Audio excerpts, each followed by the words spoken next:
اب اللہ تعالیٰ اس پہ جو ورڈک دے رہے ہیں نا وہ سنیں. اولو کان آباؤہم لا یعقلون شیئا ولا یہتدون، اگرچہ ان کے بابے اور ابا و اجداد کسی چیز کا علم نہ رکھتے ہوں، رتی برابر ان میں عقل نہ ہو، اور نہ ان میں کوئی ہدایت والا مادہ موجود ہو، نہ وہ ہدایت پر ہو، تب بھی تم اپنے بابوں کے پیچھے چلو گے. اچھا یہ بابوں کے فضائل بیان ہو رہے ہیں. دیکھیں دوستو کتنی بڑی اس کی جہالت ہے. وہ آیات جو بتوں کے بارے میں کس طرح ان کے رتی برابر عقل نہ ہو، وہ ہدایت نہ ہو، اللہ ان کے بارے میں یہ کہہ رہا ہے. اور بتوں کے بارے میں ہے جاہل انسان کس طرح تو تحریف کر رہا ہے. اللہ جو اللہ کے ولی ہیں، جسے ہم بابے کہتے ہیں، بزرگ کہتے ہیں، ان کے بارے میں وہ الفاظ کیا ہیں وہ بھی دوستو میں پہلے بھی آپ کو بتا چکا ہوں. دوبارہ سورہ یونس آیت نمبر 62 اللہ فرماتا ہے یہ ہے وہ بابوں کے بارے میں، وہ بتوں کے بارے میں جو تو کہہ رہا ہے تو جھوٹا ہے، تو تحریف کر رہا ہے. یہ ہے بابوں کے بارے میں جو مسلمانوں کے بابے ہیں، ہدایت یافتہ اللہ کے ولی. اللہ فرماتے ہیں الا سن لو ان اولیاء اللہ، بے شک اللہ کے جو دوست ہیں، لا خوف علیہم، ان پر کوئی خوف نہیں ہے، ولا هم یحزنون، اور نہ وہ غمگین ہیں. کون ہے؟ الذین آمنوا وکانوا یتقون، جو ایمان والے ہیں اور پرہیزگار ہیں. اور اللہ کیا فرماتے ہیں لہم البشری فی الحیات الدنیا فی الآخرہ، دنیا میں بھی ان کے لیے خوشخبری اور آخرت میں بھی ان کے لیے خوشخبری. اللہ انہیں خوشخبریاں سنا رہا ہے، یہ فضائل بیان کر رہا ہے. وہ بتوں والی آیات، بتوں کے متعلق آیات کو تو جو ہے اللہ کے ولیوں پر چسپاں کر رہا ہے، خوارج کی نسل. یہ دیکھ اللہ فرماتے ہیں لہم البشری فی الحیات الدنیا فی الآخرہ لا تبدیل لکلمات اللہ. اللہ کے کلام، اللہ کے کلمات تبدیل نہیں ہو گئے. اللہ نے فرما دیا میرے دوست ہیں تو میرے دوست ہیں. اللہ نے فرمایا ان کے لیے خوشخبری دنیا میں بھی آخرت میں بھی، تو ایسا ہی ہے. کیوں؟ ذالک هو الفوز العظیم، یہ بہت بڑی کامیابی ہے کیونکہ وہ اللہ کے پیارے ہیں، اللہ کے ولی ہیں، اللہ کے دوست ہیں. اور آپ صلی اللہ تعالیٰ علیہ وآلہ وسلم کیا فرماتے ہیں؟ بخاری شریف میں 1055 نمبر روایت ہے. آپ صلی اللہ تعالیٰ علیہ وآلہ وسلم فرماتے جب اللہ تبارک و تعالیٰ کسی بندے سے محبت فرماتا ہے، یہ فضائل ہے مرزا صاحب. آپ جو بتوں والی آیات مسلمانوں پر چشمہ کرتے ہیں، آپ کو شرم آنی چاہیے. اللہ کے محبوب فرماتے ہیں اللہ کریم جب کسی بندے سے محبت فرماتا ہے جبرائیل کو بلاتا ہے، جبرائیل میں اس بندے سے محبت کر رہا ہوں. بخاری 1055. جبریل آسمانوں میں جا کے اعلان کرتا ہے کہ اللہ اس سے محبت کرتا ہے، تم بھی اس سے محبت کرو. تو سارے آسمان والے ان سے محبت کرتے ہیں اور ان کی محبت دنیا میں رہنے والوں کے دلوں میں ڈال دی جاتی ہے. یہ اللہ کے ولیوں کے فضائل. تو جو باتیں کر رہا ہے وہ بتوں کے بارے میں. اللہ تبارک و تعالیٰ ان کے دلوں میں کس طرح مہر لگا دی ہے. جو اللہ کے ولیوں کی شان ہے وہ بیان نہیں کرنی، بتوں والی آیات مسلمانوں پر، اللہ کے پیاروں پر چسپاں کرنی. اور اللہ نے کیا فضیلت بیان کری ہے دیکھیں. 6502 اللہ فرماتا ہے جس نے میرے ولی سے دعوت رکھی اس سے میرا اعلان جنگ ہے. فرائض مکمل کرنے کے بعد نوافل کی کثرت کرتے ہیں، میں انہیں اپنا محبوب بنا لیتا ہوں، میں ان کے پاؤں بن جاتا ہوں، میں ان کے ہاتھ بن جاتا ہوں، میں ان کے کون بن جاتا ہوں، میں ان کی سماعت آنکھیں بن جاتا ہوں. جب وہ مجھ سے مانگتے ہیں میں انہیں ضرور دیتا ہوں. یہ اللہ نے فضائل بیان کی. حدیث قدسی ہے اللہ کے ولیوں کے بارے میں جو مسلمانوں کے بابے ہیں.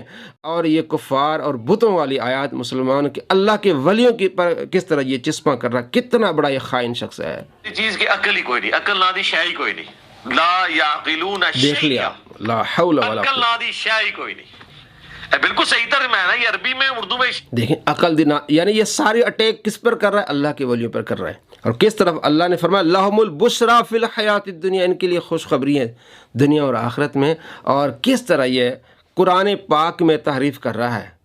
یہ اس طرح تفسیر پڑھائی جاتی. کسی ایک مفسر نے بھی، آپ پڑھ لیں، کسی ایک مفسر نے بھی یہاں کسی مسلمان کے بارے میں بات نہیں کی. سب نے کہا یہ کفار اور ان کے بتوں کے بارے میں ہے. اور اللہ کے ولیوں کی شان قرآن میں سورہ کہف آپ پڑھ لیں کس طرح اللہ نے ان کی تعریف بیان کی ہے. وَتَرَى الشَّمْسَ إِذَا طَلَعَتْ تَزَاوَرُ عَنْ كَهْفِهِمْ ذَاتِ الْيَمِينِ. سورہ پوری صورت ہے ان بابوں کے بارے میں، اللہ کے ولیوں کے بارے میں کہ وہ ایک کھلے میدان میں ہے. جب سورج نکلتا ہے تو دائیں جانب ہو جاتا ہے اور جب غروب ہوتا ہے تو بائیں جانب ہو جاتا ہے، اس لیے کہ وہ غار میں موجود ہے. یہ اللہ کی نشانیوں میں سے نشانی ہے. سورہ کہف آیت نمبر 17 نمبر آیت ہے، آپ پڑھ لیں. یہ ہے فضائل بابوں کے جو قرآن میں ہیں. اور یہ جو فضائل کی بات کر رہا ہے، توہین کر رہا ہے اللہ کے ولیوں کی، وہ باتیں بتوں کے بارے میں ہیں. یہی وہ لفظ وہی استعمال ہوتا ہے نا یہ جو ہم شہر لفظ استعمال کرتے ہیں شرم بے شرمی دیکھیے آپ، یا بے اردو شرمی کے اندر، بے حیائی اور دیکھیں، عقل کا بھی کوئی لفظ، شرم لا یعقلون شیئا، عقل نہ دی کوئی شے نہیں، کوئی حیا نہیں اس بندے ولا میں۔ یہتدون، اور نہ کوئی ہدایت ہے، کہ بزرگ اگر اللہ کی ہدایت کی پیروی نہیں کر رہے، اللہ کی نازل کردہ کتابوں کی پیروی نہیں کر رہے، تو ان کی گستاخی کرنا کس کی سنت ہے؟ اللہ کی۔ تو سب اللہ کی سنت پہ بھی عمل کیا کریں نبی۔ نعوذ باللہ من ذالک۔ دیکھیں کہہ رہا ہے کہ بزرگ اگر اللہ کی ہدایت پر، اللہ کے طریقے پر نہیں چل رہے تو ان کی گستاخی کرنا خدا کی سنت۔ تو یہ آیت بزرگوں کے بارے میں ہے، یہ بتوں کے بارے میں ہے۔ وہ بزرگی کون سا ہوگا جو کافر ہو جائے؟ وہ بزرگ ہوتا ہی وہ ہے جو اللہ فرماتا ہے جو فرائض مکمل کر کے، نوافل کی کثرت کر کے اتنا قریب آ جاتا ہے، میں ان کے ہاتھ بن جاتا ہوں، میں ان کے کان بن جاتا ہوں، میں ان کے زبان بن جاتا ہوں، میں اس کے پاؤں بن جاتا ہوں۔ بزرگ ہوتا وہ ہے، اللہ کا ولی ہوتا وہ جو ہدایت پر ہوتا ہے، اللہ کے قریب ہو جاتا ہے۔ اللہ فرماتا ہے جب وہ سوال کرتا ہے میں اس کو دے دیتا ہوں۔ تو وہ کون سا بزرگ ہوگا جو کافر ہوگا، جو مشرک ہوگا؟ کتنی بڑی جہالت ہے۔ کہتے ہیں بزرگوں کی گستاخی کرنا یہ اللہ کی سنت ہے۔ نعوذ باللہ، اللہ پر جھوٹ، اللہ تبارک و تعالیٰ پر جھوٹ، کہ اللہ کے ولیوں کی اللہ تبارک و تعالیٰ کیا کرتا ہے؟ گستاخی کرتے ہیں۔ نعوذ، اللہ تبارک و تعالیٰ اپنے ولیوں کی اس تو شان بیان فرما رہے۔ سورہ کہف پوری پڑھ لیں آپ، پورا واقعہ ہے۔ سورہ یونس پڑھ لیں، اللہ کریم فرماتے ہیں الا ان اولیاء اللہ لا خوف علیہم ولا هم یحزنون۔ اللہ تو ان کی شان بیان کر رہا ہے۔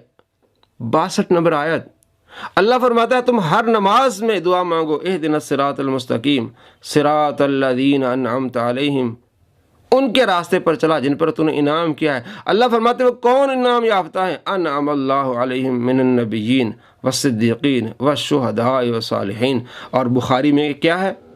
1055۔ اللہ فرماتا ہے میں اس بندے سے محبت کرتا ہوں، جبریل تو بھی اس سے محبت کر۔ سارے آسمان والے ان سے محبت کرتے ہیں۔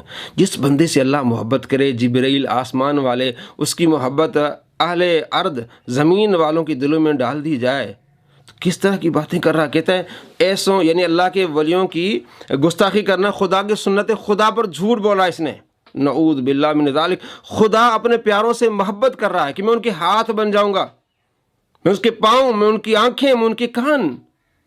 بتوں کے بارے میں رب نے جو فرمایا وہ مسلمانوں پر، اللہ کے ولیوں پر چسپاں کرنا کتنی بدترین یہ ذہنیت ہے اس کی۔ ان کی سنت پہ عمل کرتے ہیں ہم، تو دیکھیں دونوں سنتوں پہ عمل کرتے ہیں۔ یہ کہتے ہیں نا وہ ہمارے ہر ٹائم بابیاں نو کوڑتا رہتا ہے، بھائی جی یہ سنت اللہ ہے، یہ سنت پہ عمل کرنا ہے۔ کتنی بے شرمی ہے، سنت اللہ ہے۔ اللہ پر جھوٹ باندھ رہا ہے کہ اللہ کریم اپنے پیاروں کی گستاخی کرتا ہے۔ نعوذ باللہ من ذالک، نعوذ باللہ۔ اللہ پر جھوٹ باندھ رہا ہے یہ شخص کہ سنت اللہ ہے، بابوں کی گستاخی کرنا سن۔ اور بھائی بتوں کے بارے میں اللہ فرماتے ہیں کوئی عقل نہیں ہے۔ اپنے پیاروں کے بارے میں فرمایا میں ان کے ہاتھ بن جاتا ہوں، میں ان کی آنکھیں بن جاتا ہوں، میں اتنا ان سے پیار کرتا ہوں، اور جو ان سے بغض رکھے اس سے میرا اعلان جنگ ہے۔ محبت کی انتہا ہے۔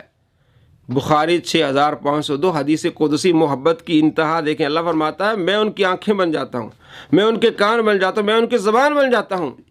اللہ تبارک و تعالیٰ ان سے محبت فرما رہا ہے، پیار فرما رہا ہے، اور یہ شخص دیکھیں سنت اللہ ہے جی، اس لیے میں ان کو گستاخیاں کرتا ہوں۔ اللہ فرماتا ہے جس نے میرے ولی سے عداوت رکھی اس سے میرا اعلان جنگ ہے۔ یہ کہتے ہیں میں ان کی اس لیے گستاخیاں کرتا ہوں کہ اللہ ان کی گستاخی کرتا ہے۔ نعوذ باللہ من ذالک۔ کتنا یہ شریر شخص ہے جو بتوں کے بارے میں آیات ہے۔ بالخود اس آیت کو آپ پڑھ لیں، 170 نمبر آیت آپ سورہ بقرہ میں آپ کو دیکھ لیں، معلوم ہو جائے گا کہ واقع بھی اس صدی کا سب سے بڑا جھوٹا ہے، خدا پر ہی جھوٹ باندھ رہا ہے۔ الامان والحفیظ، الامان والحفیظ۔